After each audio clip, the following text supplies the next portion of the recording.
Hello, big friends. So I finally did a thing.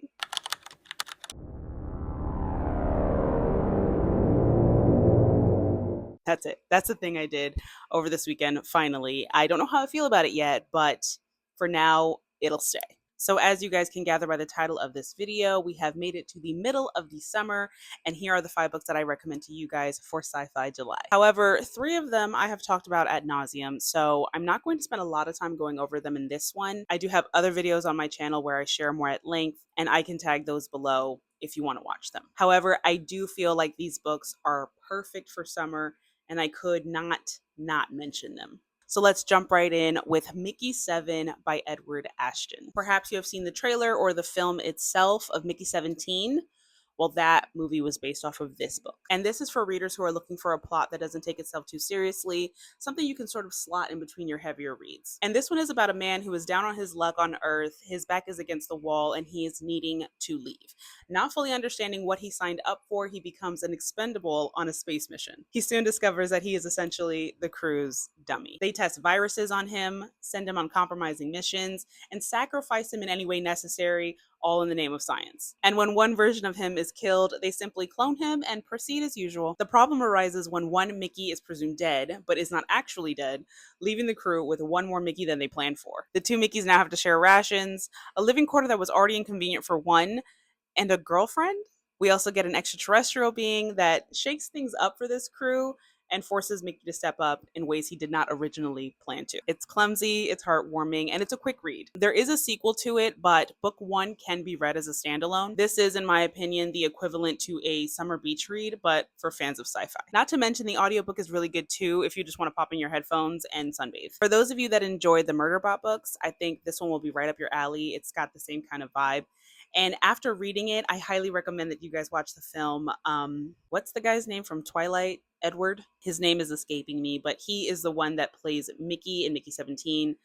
And I think he did a really good job. Next, the Chaotic Orbits trilogy. This is Full Speed to a Crash Landing, How to Steal a Galaxy, and Last Chance to Save the World by Beth Revis. This is a novella series where all 3 books together are about the same length as one novel, and for that reason, I'm going to call this a standalone. The omnibus is set to come out later this year with all 3 books in one. So, in this one, our main character, Ada Lamar, who is a space scavenger, is marooned on the outskirts of a desolate planet. Running low on oxygen, she seeks aid from a government ship passing by. Our second protagonist, Ryan, reluctantly stops to save Ada, just to later wish he never even met her. Ada Lamar is my girl. I love how this character was written. She is a cunning woman that can outwit anyone. She stays 2 steps ahead of everyone, including the reader. Just when you think all of her choices are poor ones, they all come together to reveal her master plan, leaving you to feel like a fool.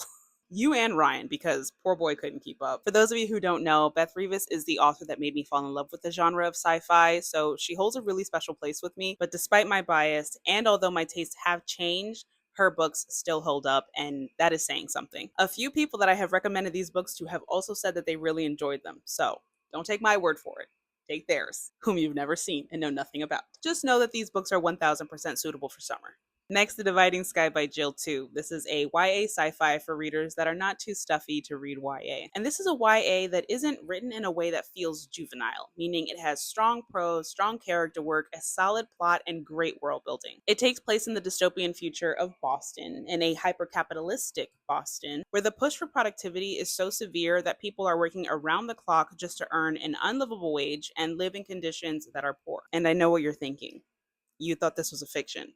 And to that, I say, same. What I did think was interesting in this plot's rendition, though, is that the upper class is not spared from the consequences of its economy. Because what we usually see is this wide gap between the disparaged communities and those who are reaping all the benefit. But Jill, too, took a different approach here. Our main character, Liv, is a proxy in the lower class metro area who makes a living selling her emotional experiences to the wealthy via a neurochip. And these are both her positive and negative experiences. And her clientele has become reliant on sourcing these experiences from her because they have become so consumed with their work that they essentially can't unplug and have these experiences themselves. They have to rely on proxies as stand-in to meet with loved ones, like artificial camaraderie.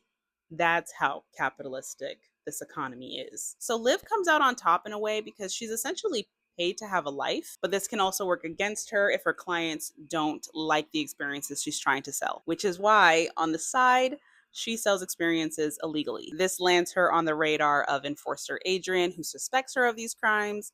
But when he tracks her down to arrest her, the plan does not go off without a hitch. In fact, there's a big hitch, which makes things interesting. This is a standalone that had my full attention from page 1. I have since treasured this book, and while I know not everyone likes YAs, I urge you not to count this one out. It is so fun, so good. Please consider it for your Sci-Fi July. Now for the two that I do not have previous videos on, let's start with The Lathe of Heaven by Ursula K. Le Guin. I could not think of a more perfect book for Sci-Fi July. It is not too long, but the impact is grand. In this one, we have a man that goes to see a therapist about his dreams because our main character, George Orr, has effective dreams that permanently alter reality and the course of history. This has been going on for most of his life, and George doesn't want to have effective dreams.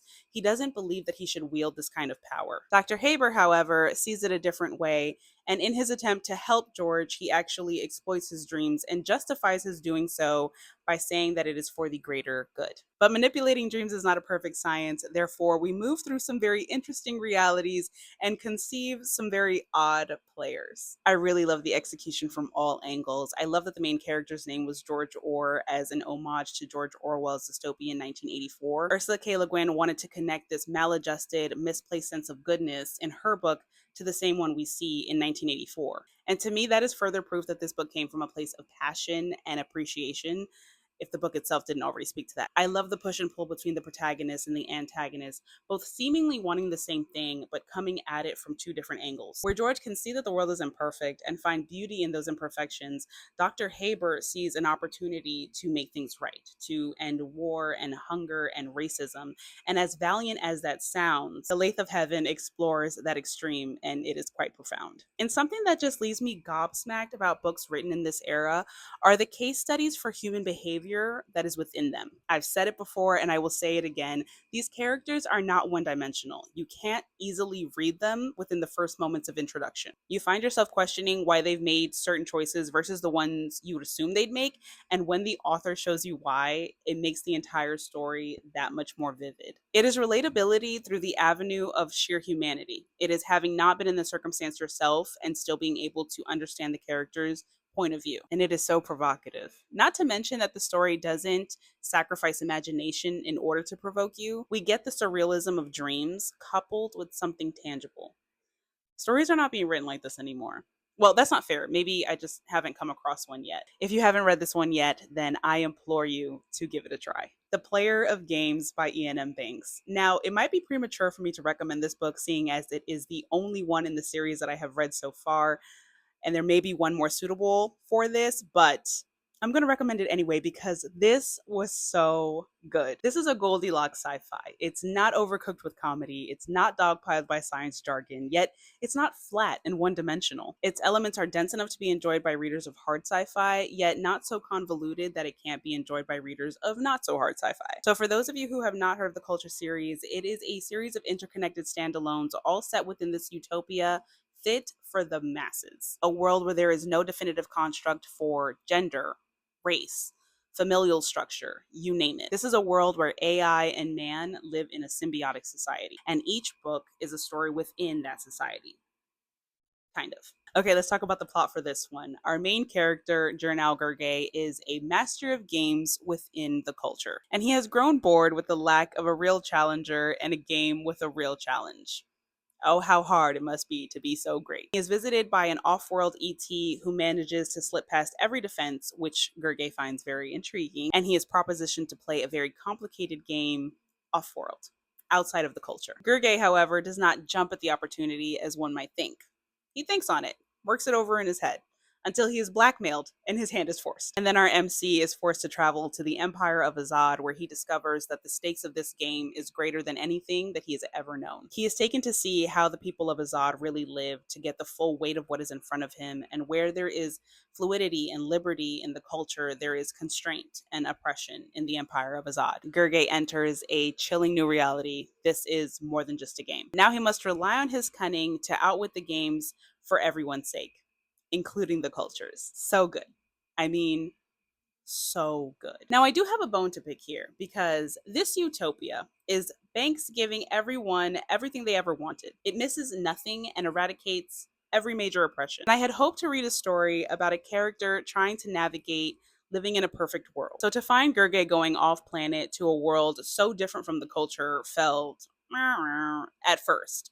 But then ultimately, I did enjoy how the story tied back to the culture, and I did ultimately have a really good time. Also, I will reiterate that this is the only one that I have read within the series so far, and I am really interested to see how the others go. Also, another thing to note is that this one is broken down into 4 parts total with no chapters in between. So for those of you that like to break after a chapter, that will be difficult to do with this one. But also, this is important if you are like me and you like to read physical books in tandem with their audiobooks. And I don't mean immersion reading where you are listening to the audiobooks and reading along, but I mean switching back and forth, because it is very hard to know where the audiobook leaves off in the physical book. So I had to do this one entirely on audio. And while I do love audiobooks, it is not my preference to do entire books on audio. So this one is going to need a reread sometime in the future. Can't say when, but I know it'll be a better experience if I actually get to sit with the physical book. With that being said, the audiobook was really good. So if that is your preference, then I do not think that you will be disappointed. I am currently reading Use of Weapons. I'm not that far into it at all, but I am very excited. So that is it for my recommendations, and my sci-fi July is going to be something. I might have bit off more than I can chew, because this is the year that I just discovered the SPSFC. And if you don't know what that is a self-published science fiction competition. This is the 5th one, so it's not new.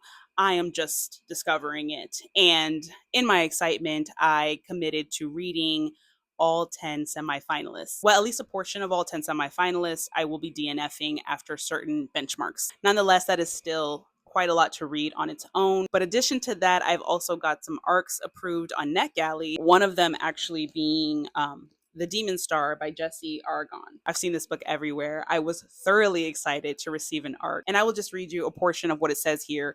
Ysera Nactis, I can't really say that name, was a human sacrifice marked for death. Unlike the thousands harvested each year, though, she did the unthinkable. She survived, and what she brought back with her could change the fate of worlds. I have already started this one. I'm not that far into it, but it is one that I want to read for Sci-Fi July. Also, I think it releases in July. Yeah, July 28th. So there's that one. And there's another one that I was approved for on NetGalley, but I think the pub date for that one is further out, so I might have some time. I don't know. So apart from the SPSFC, apart from the arcs approved on NetGalley, I also committed to 2 buddy reads, one being We by Yevgeny Zamayatan. Probably butchering that name, but I have wanted to read that book since January, so it's a must. And the other buddy read is For Wool, which is book 1 in the Silo series. Season 3 for the show has released this month, so I really like reading books and then comparing it to their TV shows or their films, so I can't help it. I have to read that one. And then apart from all of that, I do have my personal TBR, but that I can probably push off until August, but we'll see. Nonetheless, if I survive the month of July, then I will have a lot to report. But that is it from me today. Thank you guys for sticking around. Don't forget to do all of the things, and I will see you guys in the next one. Happy reading.